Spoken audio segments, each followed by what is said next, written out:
I 33F, my husband 38M, and I have been together for 9 years and married for 6. We have 2 sons, 4 and 3. A little bit about our marriage. I stopped working when I became pregnant with our first son, and never went back to work because we haven't needed it. My husband makes a $400K working from home with a very flexible schedule. I tend to do more of the childcare since I don't work, but honestly not that much more.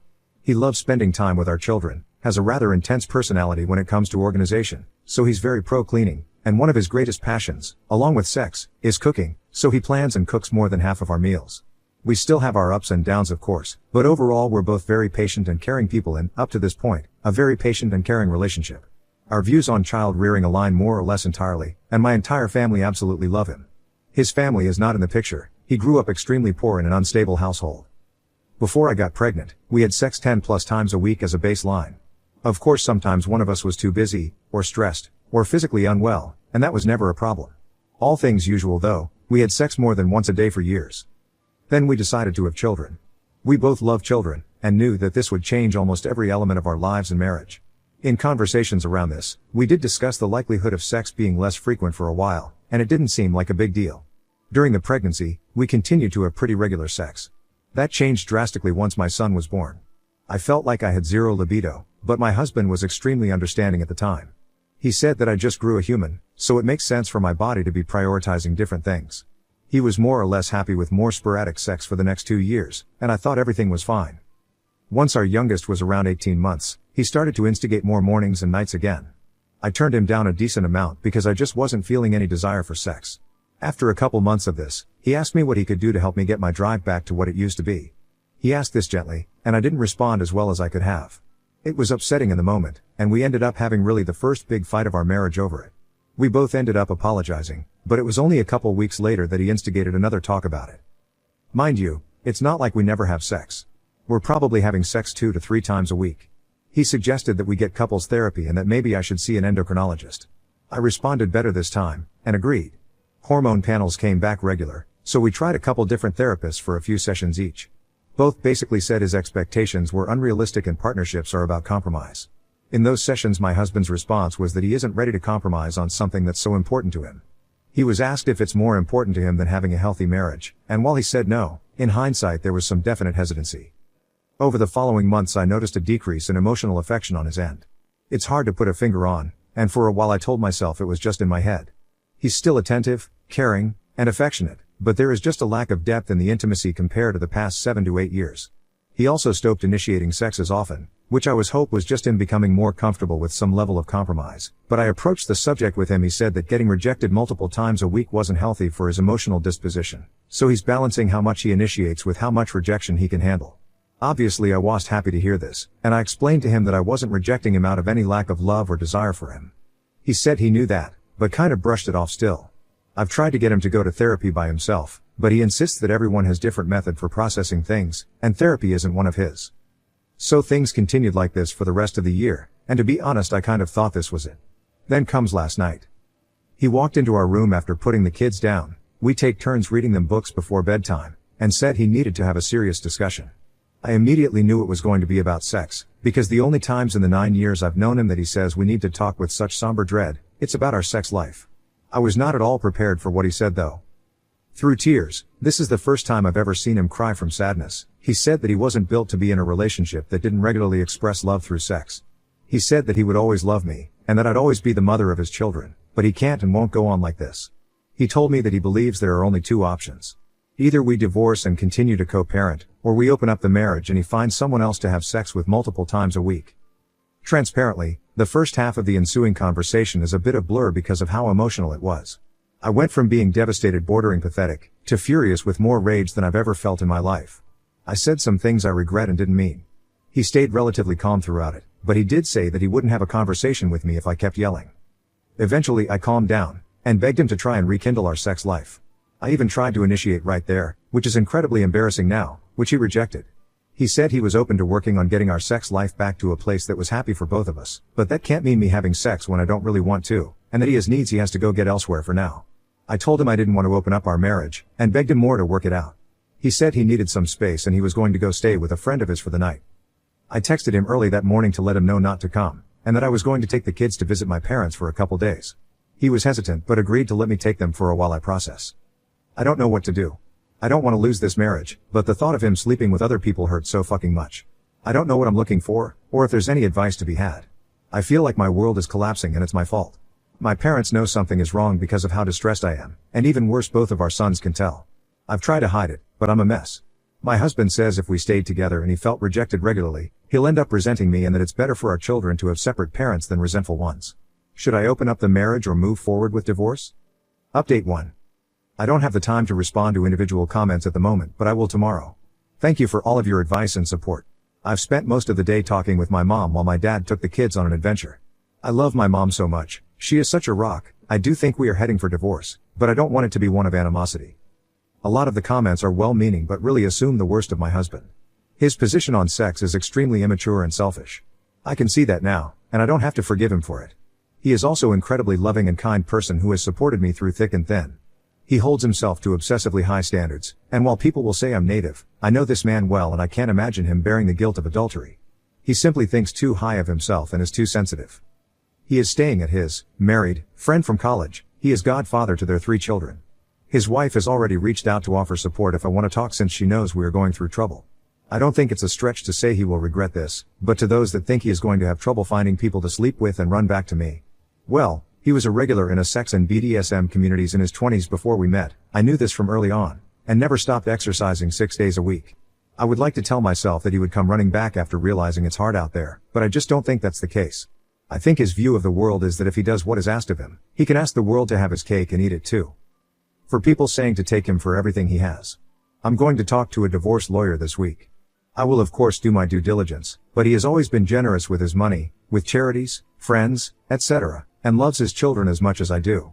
I do not say that lightly. I'm not going to try and ruin him, as some have suggested. We are still going to be co-parents even if we separate, and I want to handle this with maturity. If we don't see eye to eye, then I won't shy away from court, but I honestly think he will sign whatever number I give if it's remotely fair. He is a bad partner for his decision, but you don't know him like I do and he isn't a bad man.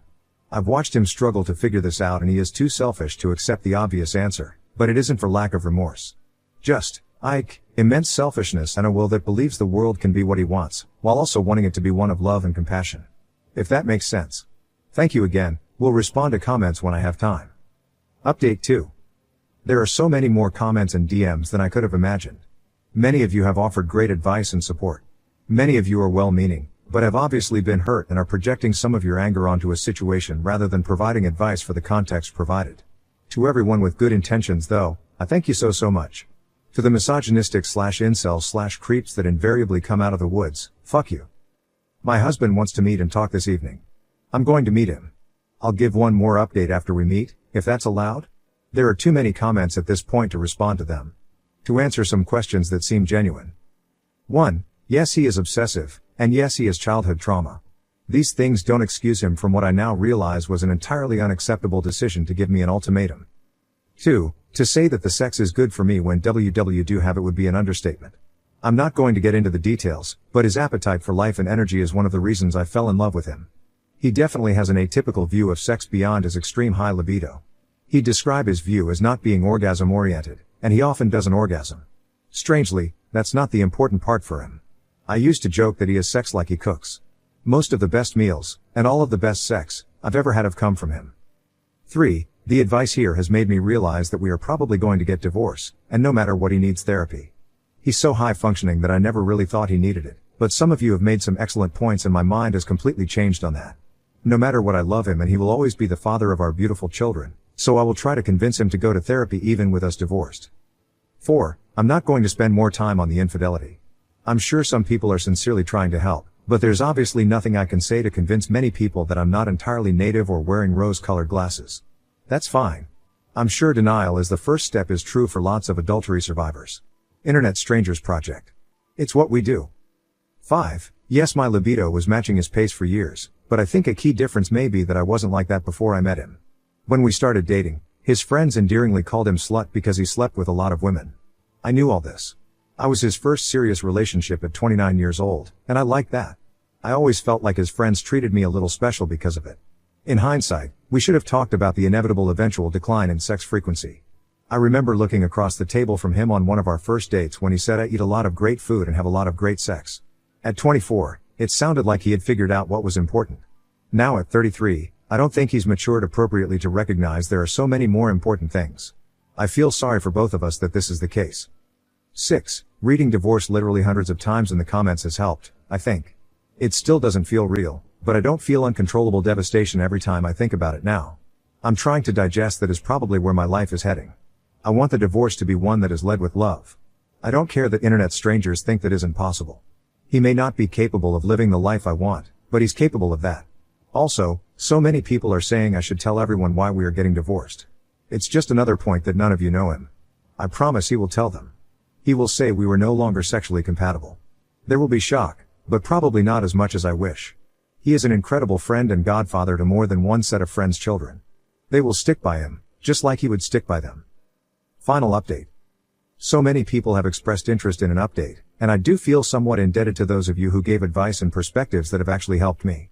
I wasn't really expecting my post to end up influencing me in any way, but it did make a difference. r/relationship_advice clearly stated in their rules that only one update is allowed, so I'm writing one here. I will pay it forward, and try to offer advice when I can to others from my main account. This will be my final update. Before I met my husband last night, I read every single comment and DM. Yes, every single one. With that in my head, I drove the hour to our home, leaving the kids at my parents'. I went in with multiple intentions, but overall I wanted to keep my composure.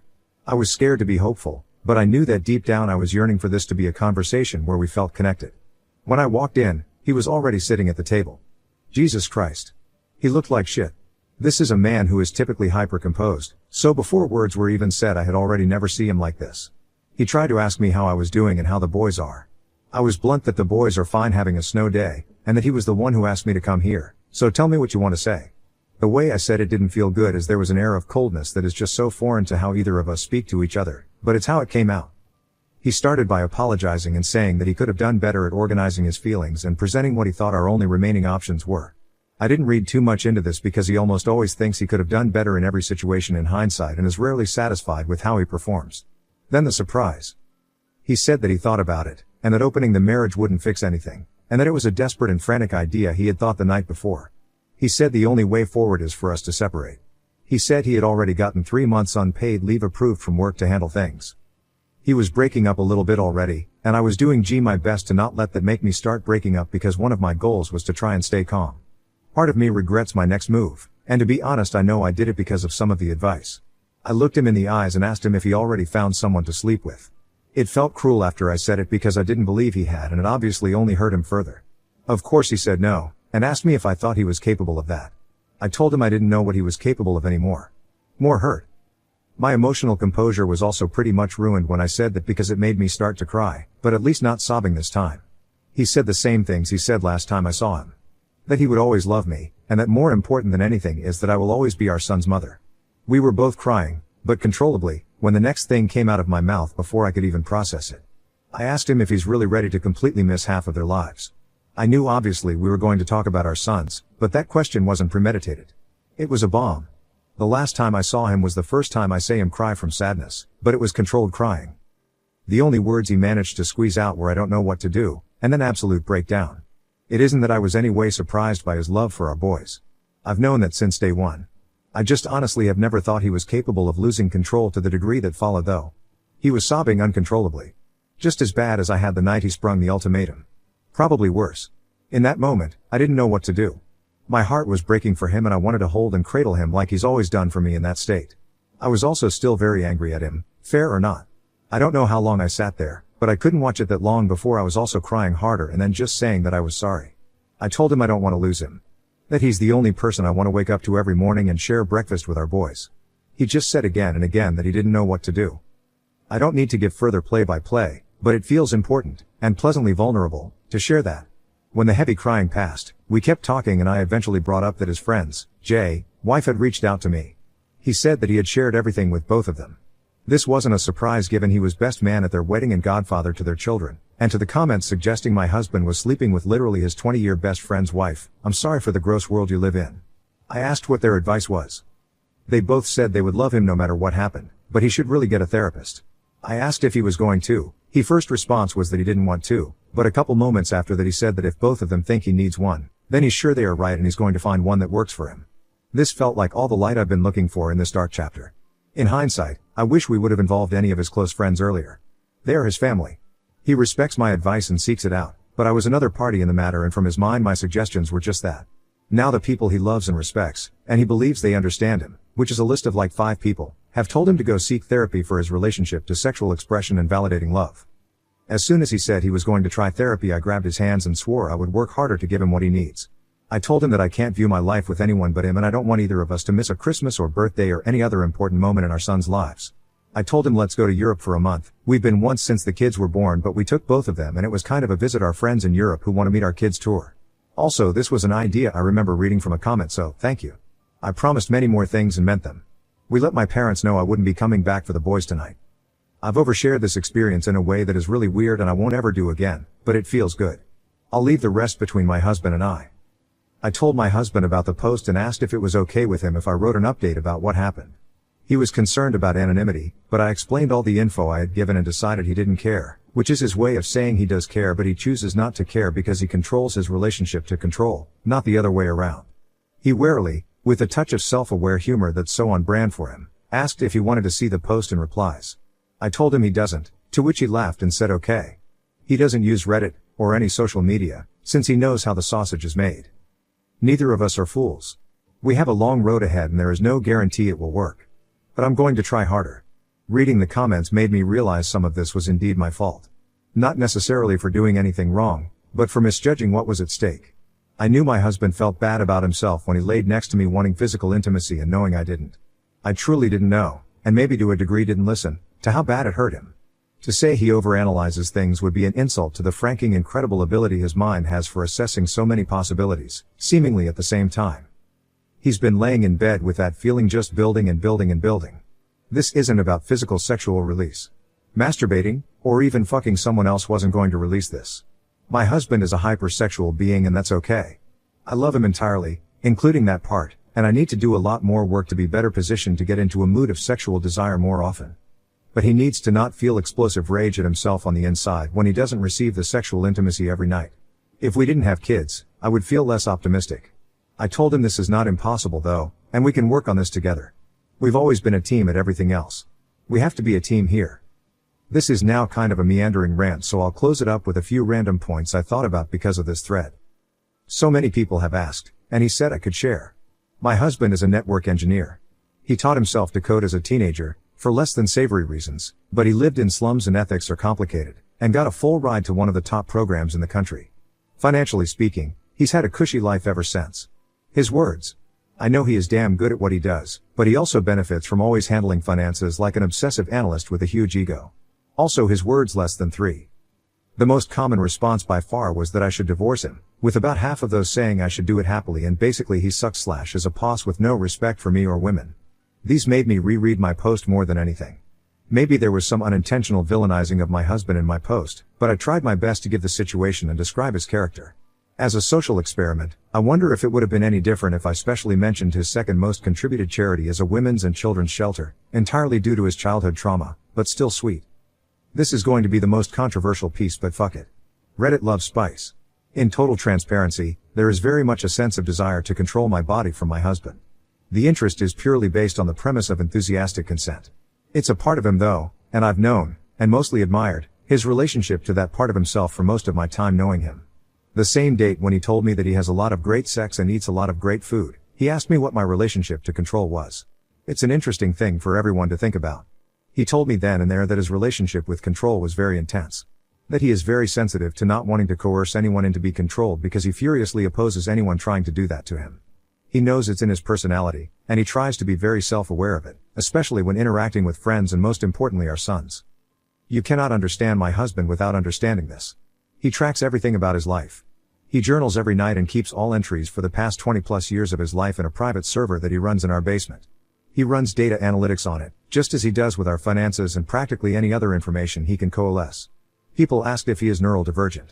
Well, he isn't socially challenged at all, but he certainly isn't a normal person if that's the question.